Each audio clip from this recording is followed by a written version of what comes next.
રાજકોટ શહેરમાંથી ધીમે ધીમે પાણી ઓસરી રહ્યા છે, પણ પાણી ઓસર્યા બાદ અહીં ગંદકીનું જાણે સામ્રાજ્ય ઊભું થયું છે।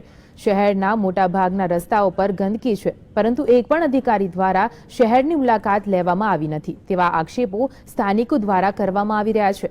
કાદવ કીચડના થર જામી ગયા હોવાથી લોકોની પરેશાનીમાં પણ વધારો થયો છે। શહેરમાંથી આ ગંદકીને ક્યાં સુધીમાં હટાવાશે, ગંદકી હટાવવા માટે શું પગલાં ભરાશે જેવા વિવિધ સવાલો સ્થાનિકો ઉઠાવી રહ્યા છે। શહેરમાં પડેલા 14 ઇંચ વરસાદને કારણે શહેરના નીચાણવાળા વિસ્તારોમાં પાણી ભરાતા શહેરના આ વિસ્તારોની હાલત કફોડી બની ગઈ છે। આપ જોઈ શકો છો, આ દ્રશ્યો શહેરના રૈયાધાર વિસ્તારના છે કે જ્યાં અત્યારે ગંદકીના ગંજ જામી ગયા છે। રસ્તાઓમાં વરસાદને કારણે ખાડા પડી ગયા છે। ત્યારે વાત કરીએ આ વિસ્તારના રહેવાસીઓ સાથે, શું પ્રશ્ન છે આપના? અમારે ભાઈ પાણી ભરાઈ ગયા છે, છોકરાને સ્કૂલ જવાની તકલીફ છે, કોઈ વાહન હાલતા નથી, જીવાતું વલી નથી, લાઇટના ઠેકાણા નથી, એ ભાઈ પાણીની કોઈ ટાંકાની કોઈ વ્યવસ્થા નથી। અત્યારે અમે કેવી રીતે અમારી જીવન કેમ છોકરાએ નથી નિશાળે જઈ શકતા, અમારે કેવી રીતે કોને રિક્વેસ્ટ, મ્યુનિસિપાલિટી વાળા કોઈ અટાર લગી અમને કોઈ જોવાય નથી આવ્યા કે તમે શું કરો છો।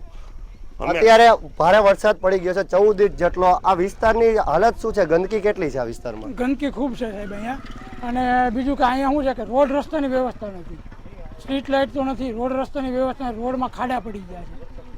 વરસાદ નહોતો ત્યારના ખાડા છે, અને વરસાદ આવ્યો એટલે વધી ગયા। હવે સિટીમાં જવું હોય તો કેમ જવું? અમારે કોર્પોરેશનના અધિકારીઓ કોઈ આ વરસાદ પછી આ વિસ્તારની મુલાકાત લીધી? કોઈ આવ્યું નથી, કોર્પોરેશનના કોઈ અધિકારી સાહેબ અહીંયા આવ્યા નથી।